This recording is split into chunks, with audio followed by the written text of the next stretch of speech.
What is up, everyone? It's Quinn here, and in today's video, I'm going to be going through my updated Week 16 wide receiver rankings, going from my top 30 to my top 40. If you guys enjoyed the video, do me a huge favor, hit that like button, subscribe. Any questions, drop them down below. But let's just dive right into the rankings here. Not going to go super in-depth on the Tier 1, Tier 2 options. We all know these guys are studs. So Tier 1, Jamar Chase, Puka Nacua, feel like they've kind of separated themselves from the rest of the wideouts. Then Tier 2, I have Justin Jefferson, Mike Evans, Nico Collins, Amon-Ra St. Brown. All, five of these guys or four of these guys, very proven, giving you consistent high-end wide receiver one production. Now moving into tier 3, going to start off this tier with CeeDee Lamb. Obviously had some concerns after the Dak injury, had a couple of not so great games, but he's found a lot of consistency here. At least 16 fantasy points in 4 of his last 5. Also a favorable matchup here against the Bucs, who are allowing the 9th most points per game to the wide receiver position. Then I have a guy who has really peaked over the last 3 weeks. Davante Adams going up against the Rams. He is just built on his performances over his last 3 games, 17.6, then 25.9, then 42.8. Looks like the bona fide wide receiver one here, getting peppered with targets on a consistent basis. So Davante Adams, I do think he belongs in the top 10. Then I have T. Higgins going up against the Browns. And I think some people might think this is high just because he's like the locked-in wide receiver 2 on his team. But this is an offense that is going to have a lot of passing volume. There's going to be a lot of receiving production to go around. And T. Higgins on the season is the wide receiver 9 in points per game. So he's producing in line with his ranking here. The Browns are allowing the 6th most points per game to the wide receiver position. And T. Higgins has actually scored at least 17 points in 4 of his last 5. So super consistent on a top passing attack with Joe Burrow. Then a not so great matchup for Terry McLaurin going up against the Eagles. They're actually allowing the fewest points per game to the wide receiver position. I know this offense didn't look great the first time they played the Eagles, but I think they're getting some more momentum heading into this one. Jaden Daniels using his mobility, which I think is just going to, increase the ceiling of this offense. So Terry scored at least 15 points in 8 of his last 9. I know the matchup's not great, but I do think he's playing at such a high level that I can't really rank him much lower than this, just based on, how impressive his production has been. Then in that same matchup, I have A.J. Brown going up against the Commanders. Had a nice bounce back game in Week 15, 8 for 110 and a touchdown. I think the concerns are still here where there's no guarantee this is going to be a super high volume passing attack. He had a couple of, underwhelming games back to back, but I do still think he belongs here in the top 12. Then I have JSN going up against the Vikings. Now, obviously this ranking is going to come down to the health of Geno Smith. If Geno's playing, this is where I like JSN. If Geno is out, he would probably take a pretty decent hit and would probably move down to like the tier 5 area. So just something to monitor. On paper, great matchup. Vikings allowing the most points per game to wide receivers. And then my last guy in this tier, Courtland Sutton going up against the Chargers.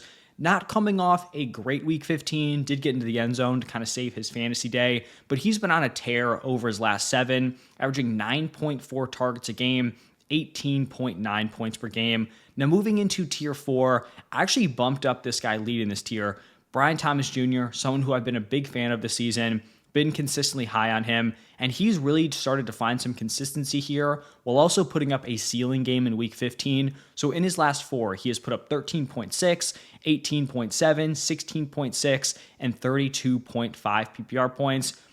I'm still a little bit worried about a potential floor game where this Jaguars offense just looks terrible, but I'm not really scared of this Raiders defense. Big fan of Brian Thomas Jr., the talent, and he's getting peppered with targets here, so I did bump him up a few spots from my earlier in the week rankings. Then I'm going to go with Drake London going up against the Giants, and I could see people being worried about this quarterback change, going from Kirk Cousins, someone who's been a proven quarterback in the NFL, all of a sudden to a rookie. Like, do you want to have your fantasy season on the line and you're like banking on someone making his NFL debut? So I do kind of get some people's concerns, but I actually moved Drake London up in my rankings after hearing of this quarterback change. And I know Kirk, he's had some solid seasons in the past, but that's not this year. Like, he had been objectively bad, 1 touchdown pass in his last 5 games. He was not supporting Drake London. Like, Drake London was scoring for fantasy in spite of Kirk Cousins. There's no guarantee Penix comes in and is amazing, but I think he's going to give Drake London a better shot at having strong fantasy production. So I did move him up a couple of spots. There's obviously still some uncertainty with the quarterback position, but in my opinion, it is a net positive for pretty much all these weapons. Penix is going to push the ball down the field. He's going to give Drake London, Darnell Mooney opportunities down the field. Not someone who's going to like take off and run, but definitely more mobile than the 2024 version we have seen of Kirk Cousins. So I do like Drake London, and like I said, moved him up a few spots. Then I have Ladd McConkey going up against the Broncos. Obviously, the concern here is a Pat Surtain matchup. In the first matchup, though, Ladd McConkey was not shadowed by Patrick Surtain, so there's no guarantee he sees a ton of him. He's been pretty consistent, 14 plus points in 4 of his last 4, but not the greatest matchup on paper. Then I have Cooper Kupp going up against the Jets. I feel like the obvious thing here is just the complete goose egg he put up in week 15. It's tough because you have to balance him just like completely flopping in your lineup, but you also have to factor in the idea that he had been productive before that. I think in his previous 4 games, he had scored at least 20 plus in 3 of them. So obviously he can still have big games, but tough to feel super confident when he literally just gave you 0 points in your lineup. And if you somehow made it, through this week, you're obviously hoping he can have a bounce back.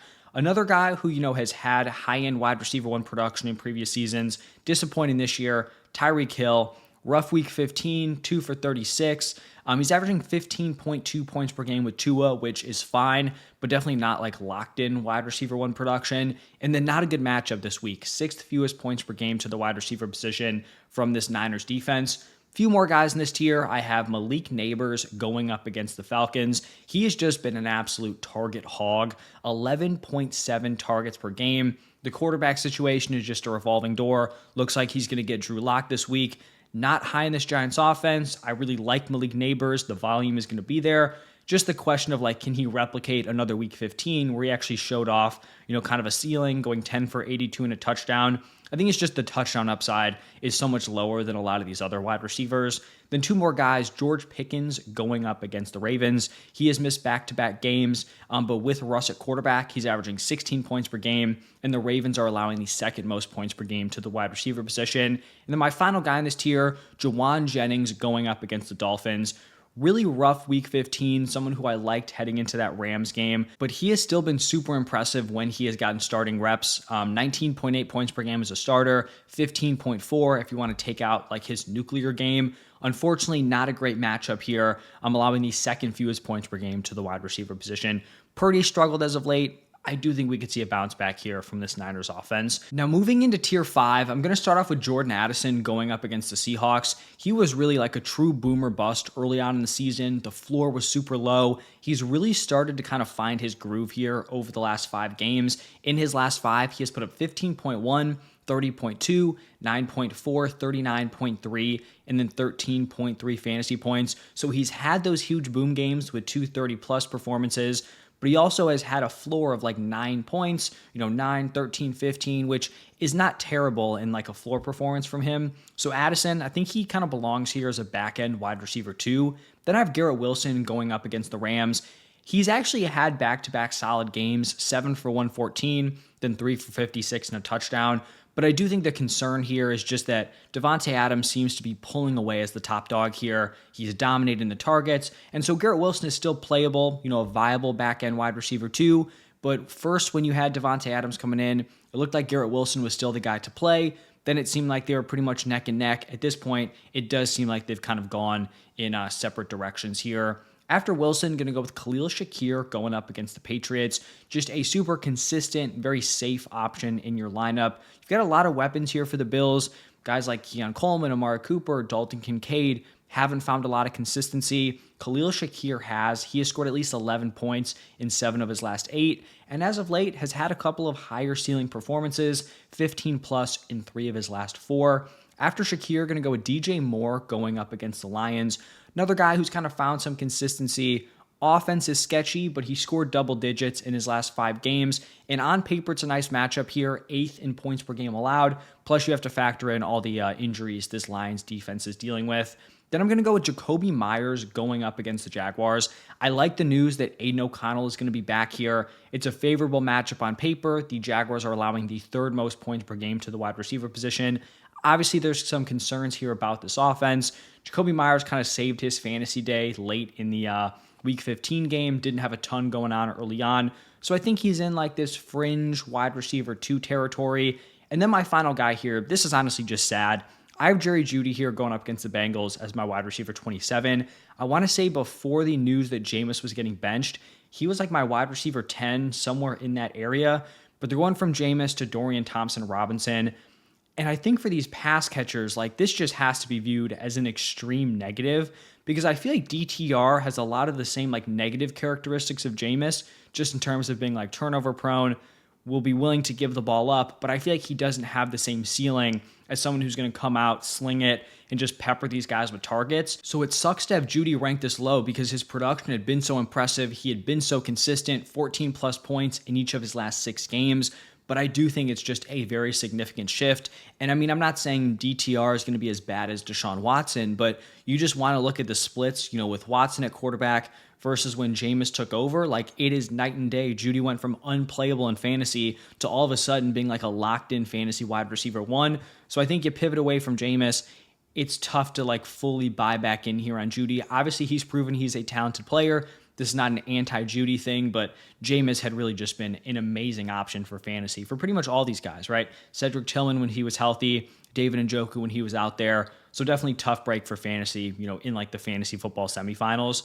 Now moving into tier 6, going to start off with Zay Flowers going up against the Steelers. Has kind of just had a bunch of like mid-level games in a row, has not exceeded 12 points in his last 4, but has also not scored under double digits. So just locked in between 10 and 12 points here. Not the best matchup against the Steelers. I do think he still has some like higher upside games in him, but just haven't seen it as of late. Then I have Adam Thielen going up against the Cardinals here. Very productive in his last 3, 23.9, 19.2, 10.1. Unfortunately, we did see Bryce Young kind of come back down to earth in week 15. You'd obviously be hoping for a bounce back here against the Cardinals. Then I have Devonta Smith going up against the Commanders. Was struggling, ended up having a really nice week 15, 11 for 109 and a touchdown. We all know Devonta Smith is a super talented wide receiver. If we're just ranking by talent, he'd be ranked ahead of this. It's just the offensive situation. Is the volume going to be there? And he is the number 2 target, obviously, behind A.J. Brown. Then I'm going to go with Keenan Allen going up against the Lions. Like I talked about with DJ Moore, on paper, not a bad matchup here. They are top 10 in points per game allowed. And Keenan Allen has kind of quietly scored at least 20 points in 3 of his last 4. So someone who's a totally viable wide receiver 3 play. After Keenan Allen, I'm going to go with Calvin Ridley going up against the Patriots. Will Levis, going to the bench. Mason Rudolph in at quarterback.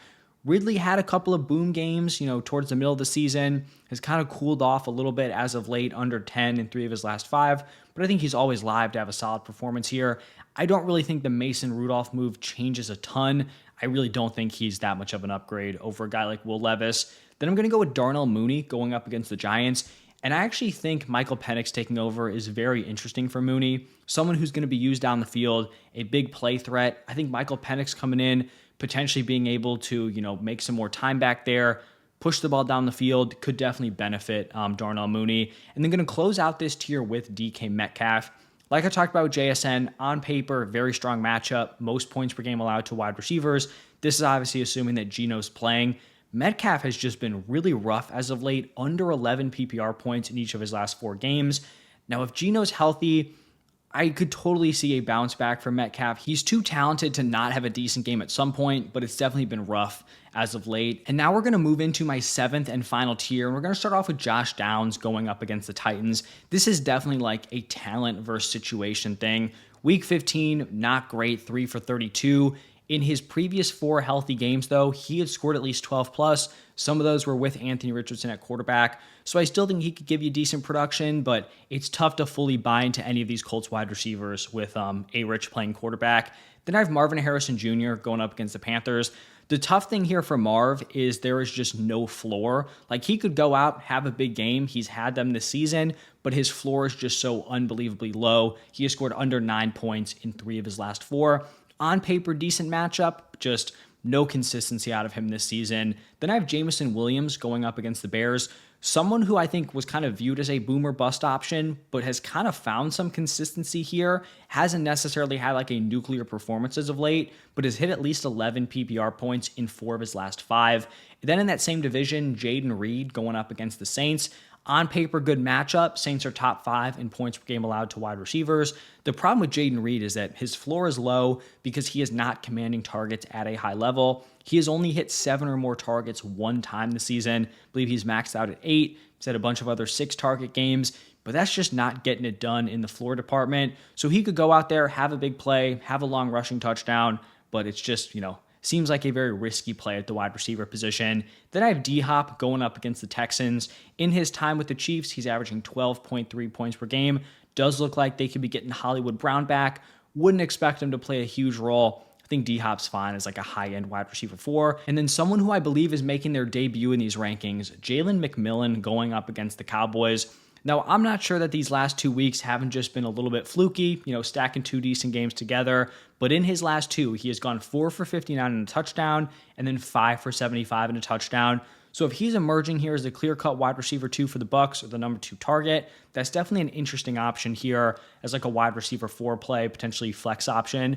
So that's going to wrap it up for my top 40. Let me know your guys' thoughts. Any questions, drop them down below. Thank you all for stopping by, and I will see you in the next one.